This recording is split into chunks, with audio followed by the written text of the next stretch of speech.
welcome back to my YouTube channel. I hope you've been doing good because it's been a long minute. It has been a long time.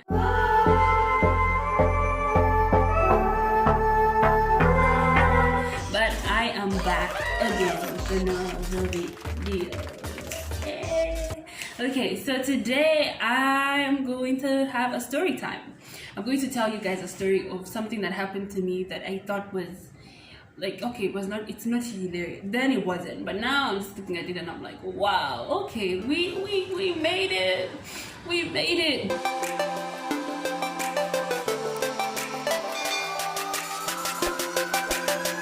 Okay, my father is a pastor, and that makes me a pastor's child. So growing up, we've had people come in and out of our house just to be part of our lives. It has been amazing. I enjoyed the experience. Now, this is not the case all the time because there are some people who are not as genuine as they present themselves to be.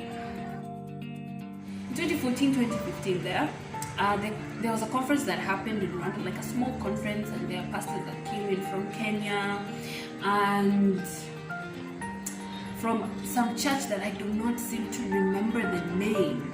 And there were a group of, I think, 10 to 15 people, and my father happened to be invited to that conference, and he went, and it was nice, it was great. And so from that, he invited some of the members to our place for dinner.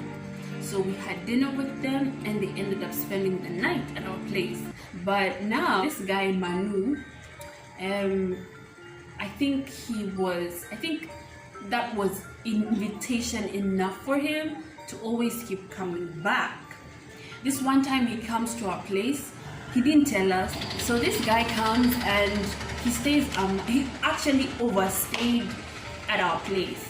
Now during this period of time, this guy would, number one, he would read our prayers. Like we used to write prayers down and put them in like agaseke baskets, like small gaseke baskets, like tail baskets, like really tiny ones, agaseke ones, and we would put them in our rooms so you can see how far God has taken you through the year, the prayers you made from the beginning of the year to the end of the year, to see what you should be grateful for.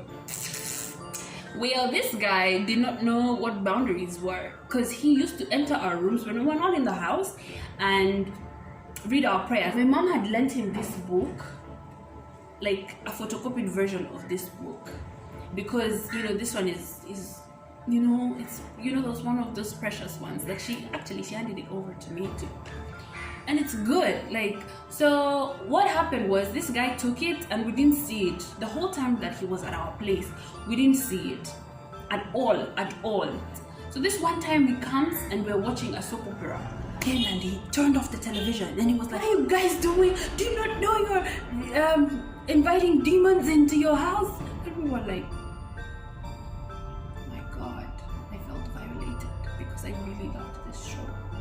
So he was like, "Don't you know you're inviting demons into your house? Don't you know that this is a gateway for the enemy to come in? You demonic love." What are you? What? We love Jesus. We pray. We read the Bible. We have a relationship with this guy called Jesus. I mean, we are saved. We are born again. We are not ashamed of the gospel of Jesus Christ. How dare you come to our house and tell us we are demonic? Hey. So now, because it's just my brothers and I, so I think he felt like he could do it to us, and we were like, bro. We stood up and left and went to our rooms. Next thing we know, "Come back here, where are you going?" So I'm like, wait a minute, who exactly do you think you are?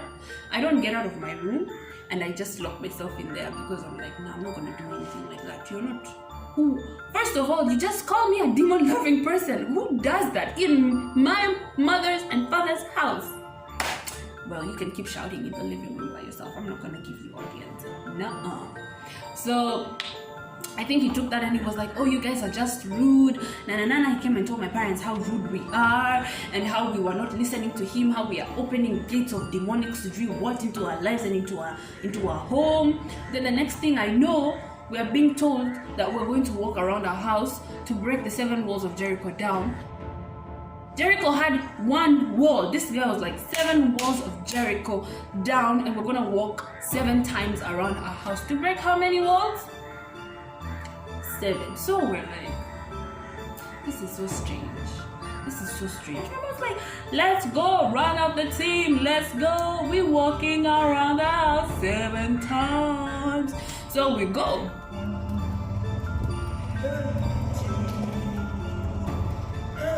Three, 4, 5, 6, 7.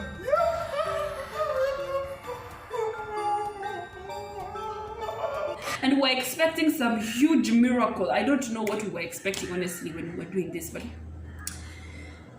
I don't know what we were thinking. In the evening, he's like, oh, so now that we've broken the walls of Jericho down, we are going to eat and have a supper together. Like, you know how Jesus broke bread? He's like, now we're gonna break bread. And we cooked and we ate. So I tell my dad, I'm like, Dad, this guy had us walk around the house 7 times.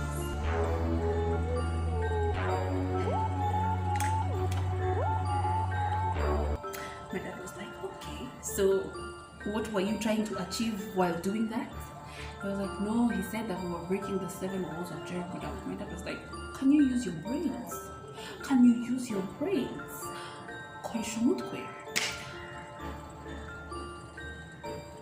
What walls are you breaking? And later on, as we are now waiting to go to bed, he comes and you know what he did? He threw, okay, that actually looks like I was gonna throw the book. No, like he threw the book that my mother had given him. Listen, you guys, the papers that were hanging, this book was like it was like crying. It was begging for dear life. The only, like, the pieces of string that were holding this paper together were even like, they were ashamed to be, like, it was just a horrible situation. And this guy comes and tells my dad, so yeah, we're going to have to wake up at 3 a.m. in the morning to finalize the process of breaking the walls of Jericho. My dad kept quiet because he was so pissed. He went to sleep. You guys, you know when your dad keeps quiet, he's really, really pissed. So my dad kept quiet, he went to bed. The next morning, we were like, Dad, you need to get this guy out of this house. We are done. How are we going? We are kids. It's your house, please, Dad. So my dad was like, it's okay, don't worry. I already got it under control. So later on, we found out that Dad had actually like given him a piece of his mind and kicked the guy out because whatever he was doing was not good. Now we sit down as a family and think about it. Dad gets really pissed still till today because it's just like, my God, whom did I allow in my house? And my mom is always like, and we just laugh because 7 walls of Jericho? In which world? Anyway, so we ended up not allowing any of that team, any person that was associated to them, even if you knew them, they were like, we're sorry. We were just like, no, because we experienced, like, we were just like, no thank you, we don't know what you guys are coming from. Because also he was one of those people who would say things like, if you come to my church you'll be very blessed and the Lord will open doors for you. I'm like, it's the Lord. If you guys would like to see more of this type of videos, let me know in the comment section below, and let me know what kind of content. Let me know what kind of content you guys would like to see. Yeah. Stay blessed. Stay believing.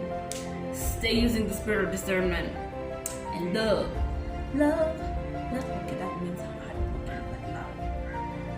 Bye.